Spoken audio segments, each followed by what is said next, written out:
Oh, quick turn. Inflow during this PFL offseason's got all the time in the world for us. Welcome in Wednesday, January 24th, 2024. It is episode 462 of the Anik and Florian podcast. Jason Anik in studio with me today. Ken Full live in Charlotte, North Carolina. Dare you to try to break into his house. But joining us off the top of the show today is the top-ranked UFC welterweight contender, our dear friend, Belal. Remember the name Muhammad. Braving the cold in Chicago, Illinois. So we were saying during our little pre-interview there, you can't drive Teslas in the cold, Belal. What's going on? Yeah, it's crazy. I'm like, it was going around that Teslas in Chicago were going, like, you lose like 50% of your power because it's so cold out here. And then all the turbochargers, they all like got damaged. So then there was like 50 Tesla cars in front of turbochargers all like shut down. So like you had to get your car towed. And a lot of them were happening in the hood. So like people would leave their car there for the next day. The next day you go there and the car is like broken into, smashed. It was crazy for the last week. It was terrible. Well, it was great to see you in Toronto. You were one of the few people, I think, who was not complaining about the cold. A lot of things we want to get into with you today. But you have been omnipresent at UFC live events, right? You and Jason have been doing Remember the Show and doing work for UFC Fight Pass. And I'm not sure you're going to answer this question with complete veracity, but Dominic Cruz said to me, once I started traveling with Jay, that I was going to get annoyed by him and progressively more sick of him. And I said, he's my twin brother. Like, that's not going to happen. But lo and behold, Cruz was right. So to what extent are you also sick of Jason at this point in time? Dude, I want to go more with her. I'm like falling in love with her. Like, man, I want to be a part of the family now. That's my brother right there. Well, you're definitely family. And I know a lot of us were very surprised, or not surprised, I should say, but very excited when we were there in Toronto to see Dana White do some media on Friday. And he did say, at least insinuated, that he was going to announce the date for your title fight against Leon Rocky Edwards at some point this week. So we are sitting here on Wednesday morning. I'd imagine that crossed your beak while you were in Toronto and was welcome news to some extent. Yes? Yeah, 100%. It's kind of like a sense of relief. It was like, all right, finally. Because, you know, you were promised it. And then it was like, everybody's going back and forth. They're like, when is he going to say something? Is he going to say something? Then he finally said it. Like, I'm waiting for a date. I'm going to announce a date this week. Because every time he says, hey, I'm going to announce a big fight on Instagram in a couple of days, in a couple hours, every text I get is from a family member or a friend. Hey, is it going to be you? Is it going to be you? It's going to be you. And you get like annoyed by it because like, bro, if I know it, you're going to know it. And especially when it's like my brothers or something, I'm like, bro, you would know if I have a fight right now. And Belal, as far as timing for you, what would be the ideal UFC card to be on? Honestly, for me, any one of these cards is ideal. Like I'm training nonstop, 100%. And, you know, 300 obviously would be right after Ramadan. But like I fought during Ramadan before, I've trained during Ramadan. And I think that it's only going to make me that much better. It's only going to make my story that much greater, right? Because I've been doubted my whole career. I've been doubted everything I've done. All the people they put as favorites against me, all of this. So it's going to be another obstacle that I think that I can't overcome, and I'm going to do it. And it's going to make me the world champion and make it that much sweeter. And that said, you know, I guess when people are looking at this fight, you know, should they be looking at it like a continuation of that last fight, or what is going to be different, and how much of an advantage was it for you that you got to spend some time in the cage with Leon? Honestly, I don't even really look at that last fight as anything. It was literally 4 years ago. I was a whole different fighter, and the only thing you really could tell from each other is the strength, and you could feel him. And you know, I felt a lot stronger than him. You could say, oh, I felt distance, speed, yada, but it's like a lot of stuff changes in 4 years. Mm-hmm. The guys that I fought since then, I've had to go through so many different styles of a striker and Wonder Boy, a grappler and Maya, Gilbert Burns, Luke A, Sean Brady. Like I've had to go all these different styles, and every one of those camps I go through, it makes me a better version of myself. So I think now when he goes in there with me, it's going to be a whole different fighter, a whole different person. So if he's looking at that fight like, oh man, you know, it's going to be a continuation, he's going to be in for a rude awakening. Belal, remember the name Muhammad with us here on the Anik and Florian podcast. Was there ever a point in time, and again, until you get the contract, maybe I should pause at saying this, but was there ever a point in time over the last 6 weeks or so where you wondered to yourself, are they really going to potentially pass me for someone like Shavkat Rakhmonov? Or have you always been convicted in what Dana said, the guarantee after the Gilbert Burns win, that the promotion would ultimately do right by you? I mean, I've definitely been on edge 100% until I get a contract. Even now, getting that interview from Dana, people are still messaging me, congrats. I'm like, bro, congratulate me when you see a poster with my name on it, right? Because I've had to go through so many hurdles. But, I've stayed in touch with Dana. I've been texting Dana, hey, how's your morning, Dana? You feeling good? Yeah. Just trying to stay on edge just to see if there's any, who are you again? Who is this? Why do you have my number? But there's none of that. So, I'm staying positive with it. I'm putting it into there. And, I for sure think that I'm going to get this title shot, and it's going to be the next fight. So when we sat down in our fighter meeting with Movsar Evloev before he fought Arnold Allen, a lot of what we talked about was Ramadan. And you guys both competed on that same show right after Ramadan. You fought Gilbert Burns and he fought Diego Lopez on short notice. And he also stepped in on just 2 weeks notice for that fight. And he talked about some of the challenges, but also some of the upside, for lack of a better word, right, in terms of maybe the spiritual advantage that it gives you. But I'm on a private text thread with Joe Rogan and Daniel Cormier, and I think all of us find it hard to believe that April 13th would be better than, say, June 1st, right? Ramadan ends on April 9th during fight week. And I'm not necessarily asking you to fall on one side or the other. But for those who would suggest that they would rather see Belal Muhammad with a fully nourished or at least partially nourished training camp and fight this guy in June, is it fair to say that if you were the champion choosing, that it's less ideal to fight him with an entire training camp spent during Ramadan than it would be to face him in a more normal climate in June? Yeah, 100%. If I'm the champ, if I'm Leon, I'm like, yo, let's do it in Ramadan. Let's try to get it the week of, or change the date or something like that, right? Of course, I would want that. But like I said, I've gone through so many camps during Ramadan. I've done camps. I'm always training nonstop, no matter what. And the spiritual upside of it changes you in many ways, and it makes you that much stronger. And for myself, me knowing that he's not putting his body through what I'm putting my body through. He's not going through a training practice in the morning and going home and not drinking any water and, sitting there and still having to push yourself that much harder, and then going through another session and you didn't have another meal. You didn't have any protein. You didn't have this. For myself, I know that I'm on a different level mentally and spiritually than all these guys. And that's the difference, because everybody knows how to train. Everybody does strength conditioning. Everybody does wrestling. Everybody does boxing. Everybody does this. Everybody does that. The edge you're going to get when you're at the top, top 5, it's these little game of inches stuff. And I think 90% of that is your mental strength.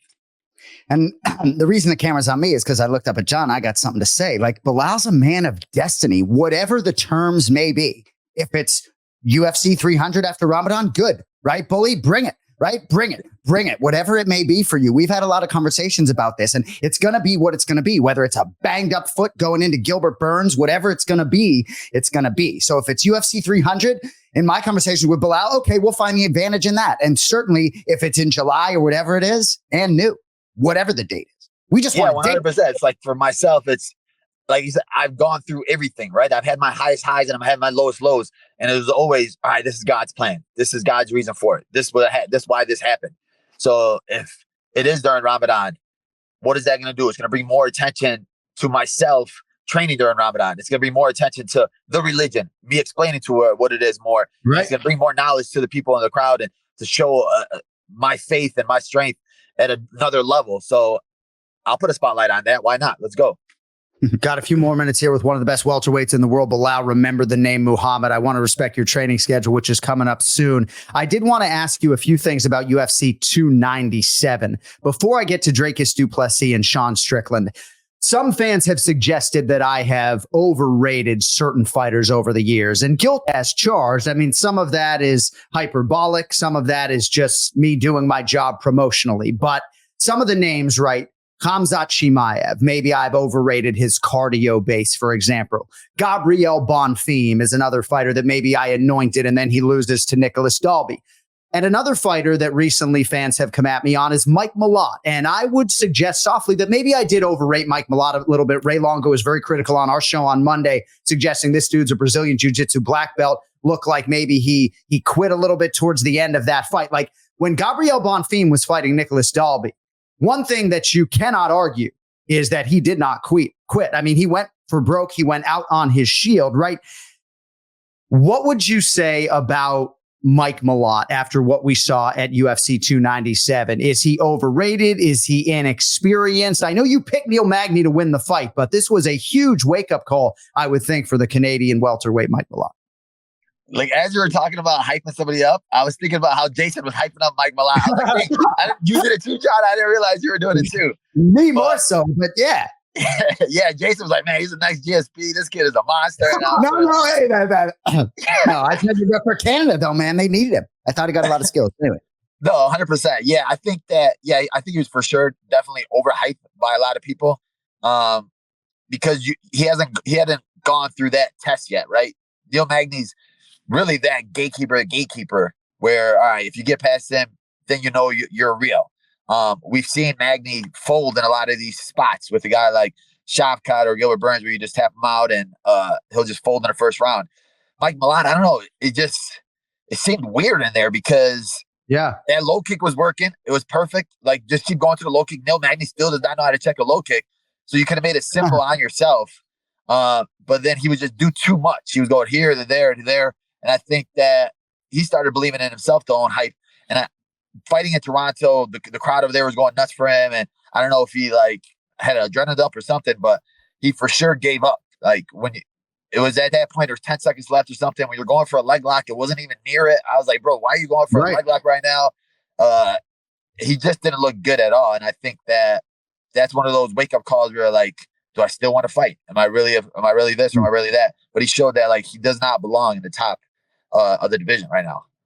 Yeah, one thing Dominic Cruz was talking about during the fight was the guys who might be next, whether it's Gilbert Durinho Burns or Shavkat Rakhmonov or somebody like yourself. And clearly he's not ready for that level. And I do wonder how long he is for this game. I know he has said publicly that he is going to be back, but I think this, to your point, really makes you question the mental and whether or not you want to be in the space. And it also makes me think about guys like you with these double-digit winning streaks and just how hard those are to come by. All right, before we let you go, I do want to ask you about Dricus Du Plessis and Sean Strickland. I believe you picked DDP to win and you thought he won the fight. You know, Robert Whitaker came out today and said, among other things, that Du Plessis just wanted it more. I mean, clearly he was the more initiating fighter. He was the more offensive fighter, even if he did not land as many significant strikes. But before we let you go, I just want to get your thoughts on that middleweight fight and the new champion DDP. Yeah, I for sure gave it to DDP, and rewatching it. When you're watching it in the stands, I was sitting next to Luke Rockhold, and sitting next to his commentary was like the funniest. He was like, bro, Don Strickland sucks. That's all he does is jab. People are like, wait, what is this guy? What's happening? He's like, no, he does this every fight. All he does is jab you. That's literally what he does. Even in you could go back to that Adesanya fight. There was points in the corner where Nixick is telling him, bro, you're about to lose a boring decision. If that first right hand in the first round didn't land, like, who knows what would have happened? But there wasn't really much. And when you see the highlights of it, yelling at Adesanya's face, it's like, yo, there was 10 seconds left when he's putting his hands up and yelling. Right. Du Plessis wasn't a guy that was going to back down at all. Du Plessis was in his face the whole time, and he was going for the kill with all of his shots. So a guy like Strickland, who plays the man, I'll kill you, let's go to the death, and blah, blah, blah. And yeah, there was none of that out of him. It was, all right, let me just jab you. He has a good jab, not going to lie. He does have a good jab. But Du Plessis was going for it more. And, I give it to him for that. There was no point. I think even in the fifth round, Strickland was trying to go for it more, and Ian Gary says, his punches looked very amateur with the crazy, huge overhand rights, the weird flying knees and stuff like that.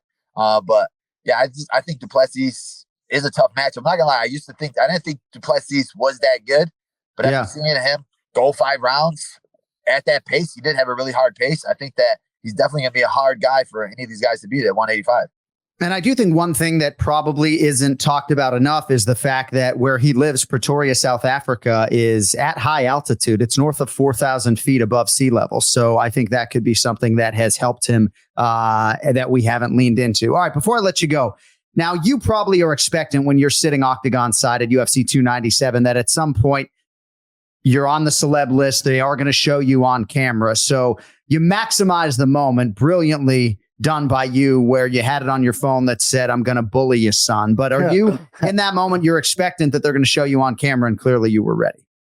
Yeah. Heidi Dean comes up to you beforehand and said, yo, we're going to come at you after this fight. And I was like, All okay. right. And I was like, I want to do something different because you can always, people do weird poses and stuff like that. But I wanted to put a message on my phone. But I went through like 6 messages on my phone, and I was like sending it to like Lou and the boys, like, yo, which one's better? This one or this one? This one or this one? And being at doing a podcast with Jason over there, there's one guy that was just like had a card of you, and he's like telling Jason to sign it. Just like, bro, it's not me. That's my brother. It's John. So I was literally gonna put on there. John has a twin brother Jason, just for that guy, and it would have just been hilarious. But I was like, I gotta come at Leon Edwards. Yeah, that would have been great, but you had to do what you did, and you went at Leon masterfully. And I do believe the next time we talk to you, brother, it will be to congratulate you, not on a world championship, because we'll talk to you before the title fight, but we're going to congratulate you on the title fight. Hopefully the news breaks this week. Very gracious of you to join us for a quarter of an hour, my man. Train well, stay healthy, and can't wait to see that news wire. Edwards v. Muhammad 2, whenever that may be, brother. My brother, thank you both. See you tomorrow, Jason. All right, brother. All right, there he is, Belal. Remember the name Muhammad with us here on the Anik and Florian podcast. All right, a lot of different things to get into today, but we were sort of hopeful that by Wednesday morning, maybe the news would have broken. Alas, it has not. More on UFC 297 and some other MMA headlines coming up in a moment, but you may have heard DraftKings Sportsbook, an official sports betting partner of the NFL playoffs, is bringing you an offer that'll help make these playoffs electrifying. New customers can bet just $5 on any game and get $200 instantly in bonus bets. As you know, Championship Sunday is now set. The road to Vegas goes through Baltimore and San Francisco. Ravens favored by 3 over the Chiefs. 49ers, 6.5-point favorites over the Detroit Lions. Download the DraftKings Sportsbook app now. Use code AFPOD. New customers can bet just $5 to get $200 instantly in bonus bets only on DraftKings Sportsbook with code AFPOD. The crown is yours. Gambling problem? Call 1-800-GAMBLER. Or visit 1-800-GAMBLER.net. In New York, call 877-8-HOPE-NY or text HOPE-NY. In Connecticut, help is available for problem gambling. Call 888-789-7777 or visit ccpg.org. Please play responsibly. On behalf of Boot Hill Casino and Resort in Kansas, 21 plus, age varies by jurisdiction, void in Ontario. Bonus bets expire 168 hours after issuance. See dkng.com/football for eligibility and deposit restrictions, terms, and responsible gaming resources. All right, so we will spend a lot of time, Ken Flaw, on UFC 297 over the course of the next 45 minutes or so. We're also scheduled to be joined by Dracus du Plessis' manager, Danny Rubenstein. It is his birthday today, and we will also be joined by Sean Strickland's chief corner, Eric Nixick, towards the end of the program. But I want to get into a few headlines, Ken Flaw, if I could. So Tom Aspinall is the UFC's interim heavyweight champion, and these are some tweets from him about 18 hours ago. Believe it or not, I respect John Jones and everything he has done. So impressive. I wish him all the best in his recovery and return against Stipe Miocic. While we are talking about Stipe Miocic, my manager was contacted by the UFC asking if I'd like to fight him on April 13th. I, of course, accepted. A little later, we were told that Stipe does not want to fight me. He is only interested in fighting John Jones. On that note, I will stop crying, accept it ain't going to happen, and enjoy the fight that me and all the other fans want to see. Legend versus legend for the heavyweight title. Maximum respect, guys. Yay. So, Kenny, a lot of that is sort of said with sarcasm and tongue-in-cheek. I really feel for Tom Aspinall in this situation because he's the interim champion, and I think Renan Barão might be the only guy who's ever had an interim championship defense in the UFC. I could be wrong, but we all knew that the waters were going to be muddy when John Jones didn't vacate the title. I understand the promotion's not going to strip the consensus greatest of all time, but this problem sort of manifested itself, Kenny. You have an interim champion. You have John Jones, who may not fight until fourth quarter 2024. And then you have Stipe, who hasn't fought in years, only wanting to fight John Jones. If you're Tom Aspinall, Ken Flo, as the UFC's interim heavyweight champion, like, what the fuck are you supposed to do? I mean, he's trying to get a fight. He's trying his best. Clearly, he's in that zone where some of the legends, and they are legends, Aspinall, not a legend yet. So we should definitely make that distinction. However, he's trying to fight Stipe. He's trying to fight John Jones. He's trying to make these things happen. And those guys don't think he's worth the risk. They just don't. That I mean, they'd much prefer go against another guy who is an established legend and be able to make a lot of money in that process. And I'm not sure Aspinall is clicking all of those boxes. It's tough. And listen, I think that as an organization, you're going to have certain champions hold on to those belts a little bit longer than others, depending on what their names are, right? I mean, it's going to be better business for them. So if it's John Jones and he happens to be out for a little while, then I'm going to have them hold on to his belt a little bit longer. If DDP happens to get injured and isn't able to fight in the next year or more, they're probably stripping him. I mean, let's be honest. But Right. so I think that plays a part. So it is a very tricky situation for Tom right now, and I don't know. So Stipe Miocic was born August 19th, 1982. He'll be 42 in August. He has not competed since he was 38 years of age.